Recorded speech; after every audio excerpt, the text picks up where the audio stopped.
Okay, so we're joined by Harry Watling ahead of tomorrow's match against Wealdstone. Harry, thank you for taking the time to talk to us today. How has the preparation been following Tuesday's match against Forest Green?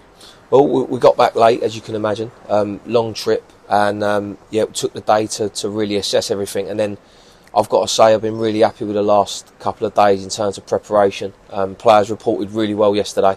Had a good session of prep, and then today some good meetings speaking about how we're going to try and win the game. So really positive going into the weekend. And it was quick successions with facing the current top two of the National League in York City and Forest Green. We now head into fixtures where we are playing teams around us.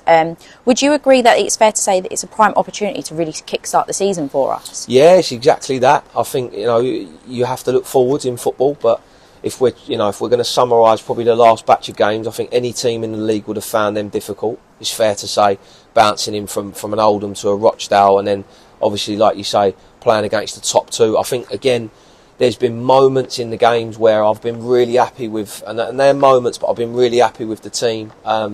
And the bounce of the ball going our way might have been different. We missed a couple of one-on-ones against York, obviously. Scored a really good goal against Forest Green when the game was sort of coming away from us. But we have to look forwards now. Wednesday night I went to the game at Wealdstone, so got eyes on the opposition, but really looking forward to tomorrow.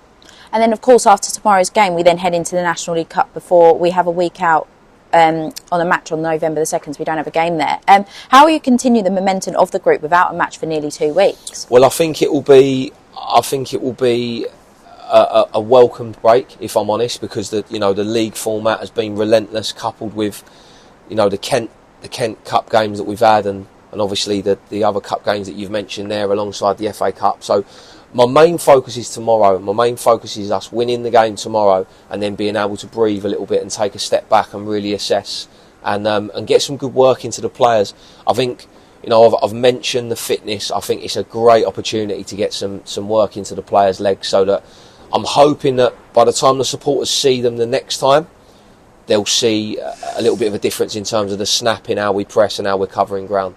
And of course, I know you will not want to reveal too much about the team news tomorrow, but is there any insight that you can give us about what type of team the supporters can expect? I think the supporters will be really pleased with the team that we field, in terms of the personnel, in terms of people that they've enjoyed watching win over the years, people that they rely on, people that I trust. We're going to be front foot, got a lot of attackers on the pitch, and again, in training over the last couple of days, the team's picked itself. Players have really stood up, so I have to say that goes for everybody. So I'm really happy with the team that I'm putting out.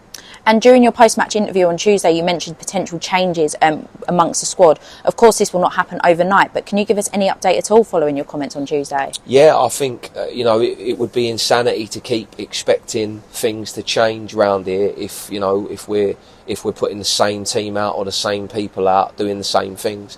So no, look, things are not going to happen overnight, but we're definitely looking to make changes. I've already made a few signings that I feel have really impacted us in a good way. It's hoping that they settle quickly. But look, I'm not going to shirk it. We're definitely going to look to bring a few new faces in, definitely. Yeah, you just mentioned there that you have brought in your own players. Most recently, Aaron Cosgrave on loan from Halifax, and along with Pape Soare on a permanent transfer. How have you felt they have settled over the past week, along with other new signings that you've made in the likes of Anthony Stewart, Todd Kane and Jamal Lawson? Well, Shamar's a young player that's coming from Millwall. We haven't seen the best of him yet, but I'm convinced that there's a player in there. Toddy and Anthony are players who are more than proven at the level, and they'll make a massive difference for us. Pape is a position that we needed. It was really important, obviously, after Pagey had the bad injury that he did. We won't be seeing Pagey until the new year at least, that we needed someone for that position. A lot of the players have tried to fill that gap for us, but it's important that, again, we got a specialist in that position. And then Aaron coming in just gives us raw pace in that top line. Gives us someone that can stretch the game. He's a goal scorer. Training today, he was scoring goals for fun, so he gives us that threat going forwards. And again, I have to say, it will take time. Time is something that we don't have the commodity of, but tomorrow's game will be 31, and then we'll have 30 games to turn the season around, and we intend to do that. Well, thank you, Harry, for talking to us, and good luck tomorrow. Thank you.